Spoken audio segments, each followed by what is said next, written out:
स्वागत है आप सभी का द फ्यूचर इज सोलर में।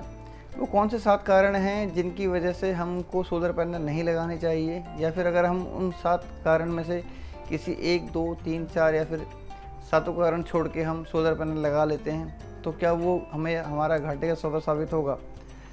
तो यही हम आज के इस वीडियो में जानेंगे कि वो कौन से 7 कारण हैं कि जिनको हमको सोलर पैनल लगाने से पहले कंसिडर कर लेना चाहिए, ध्यान में रखना चाहिए कि हाँ भी हमको सोलर पैनल लगाने चाहिए या फिर नहीं लगाने चाहिए। तो शुरू करते हैं पॉइंट नंबर 1 से। सबसे पहली बात आती है छत की। जी हाँ, रूफ़ की। क्या आपकी जो रूफ़ है, जो छत है, उसमें इतना जगह है कि जिसमें आपके सोलर जो पैनल्स हैं वो लग सकें? अगर लग सकते हैं तो उसमें छाया किस समय से किस समय तक रहती है, ये देखना बहुत ज़रूरी है। क्योंकि छाया अगर आपकी सुबह 9 बजे से लेकर शाम को 5 बजे तक अगर पैनल्स के ऊपर छाया पड़ती है किसी भी समय के ऊपर, तो वो आपको एक घाटे का सौदा साबित होगी। और दूसरा ये है कि अगर इसके अलावा जो आपकी छत है वो बहुत पुरानी है और फिर भी आपने सोलर पैनल लगा दिए, तो ऐसा ना हो कि सोलर पैनल लगाने के बाद में आपकी जो छत है नीचे से लीक होने लग जाए, चूने लग जाए। क्योंकि जब सोलर पैनल लगते हैं तो ड्रिलिंग होती है और ड्रिलिंग के बाद में जो उसका स्ट्रक्चर है वो खड़ा होता है।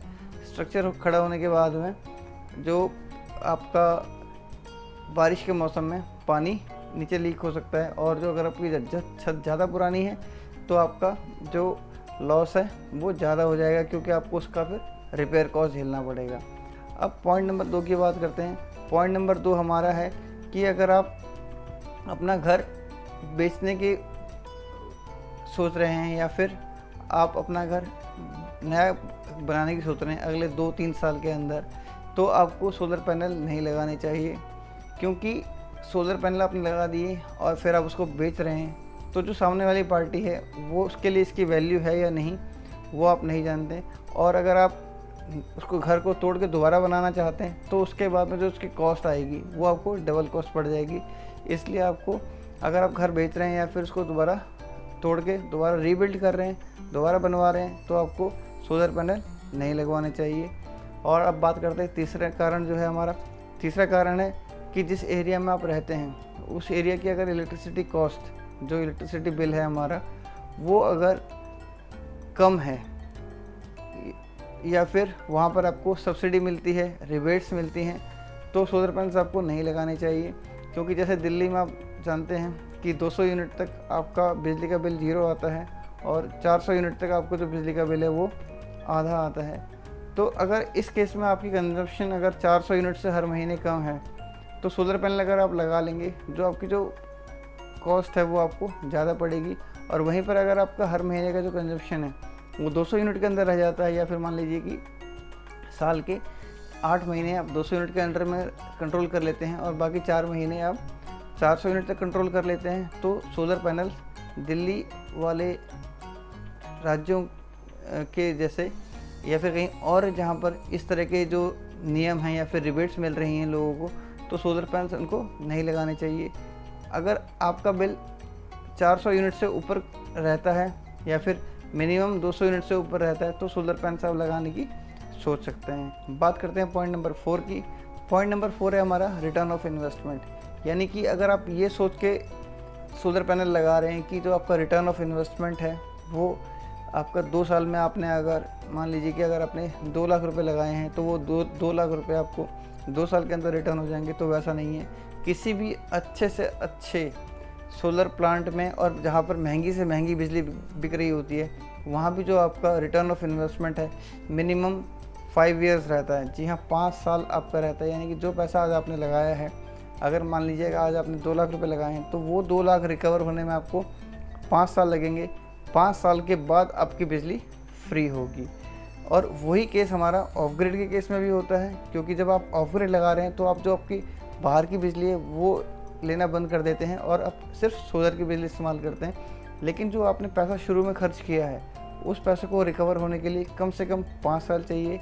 और जो अधिक से अधिक अगर आपने उसको ढंग से मेंटेन किया कर रखा है तो 5 से 6 साल आपके मिनिमम लगते हैं रिटर्न ऑफ इन्वेस्टमेंट 0 होने के लिए। यानी कि जो आपने पैसा लगाया था वो पैसा पूरा रिकवर होने के लिए, उसके बाद में जो आपकी इलेक्ट्रिसिटी है वो फ्री होती है। ये हमारा पॉइंट नंबर 4 था। अब हम बात करते हैं पॉइंट नंबर 5 की।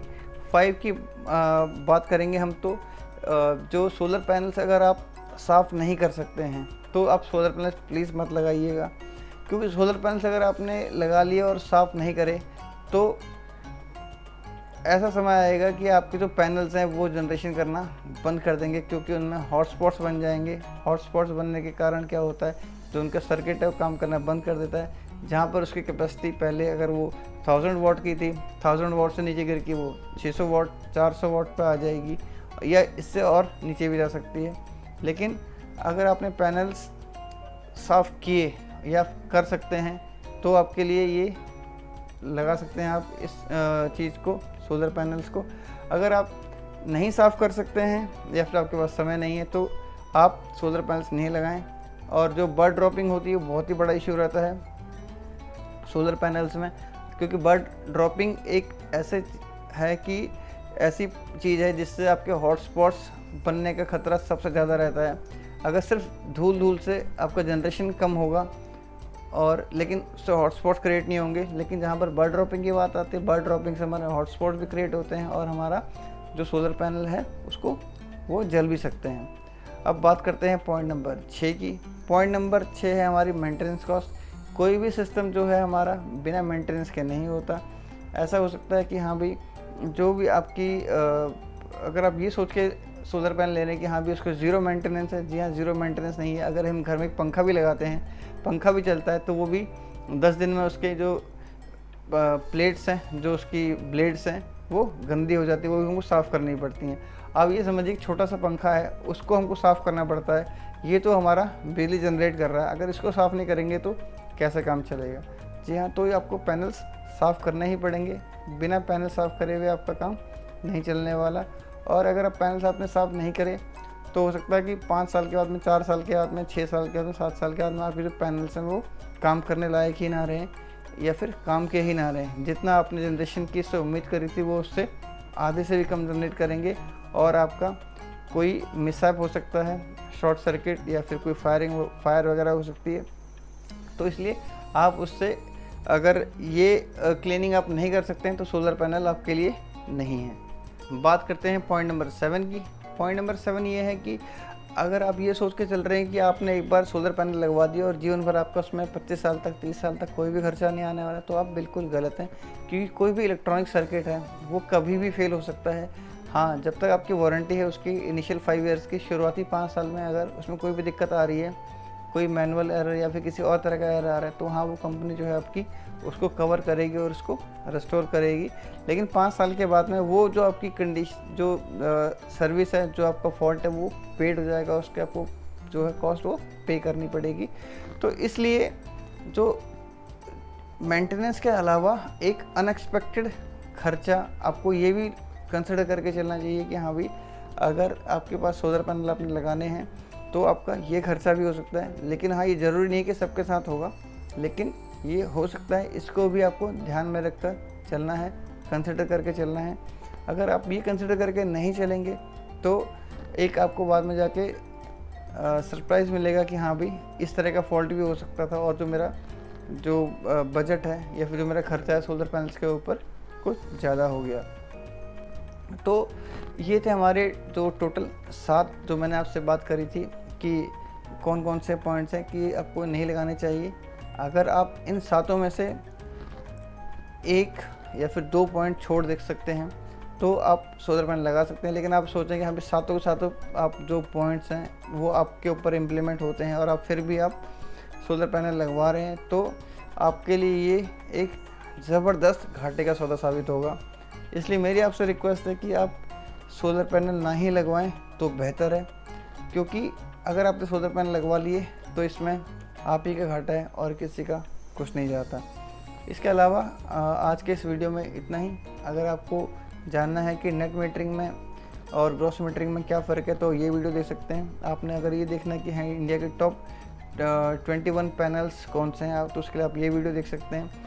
और जो मेरी प्लेलिस्ट है उसके लिए आप ये जो प्लेलिस्ट है ये वाली, इसमें देख सकते हैं सोलर नॉलेज में आपको बहुत सारा ज्ञान मिल जाएगा। और जो लास्ट में मेरा जो वीडियो है वो ये ऑटोमेटिक बर्ड रिपेलर, इसमें आप देख सकते हैं कि हाँ भाई, जो पक्षी हैं सोलर पैनल से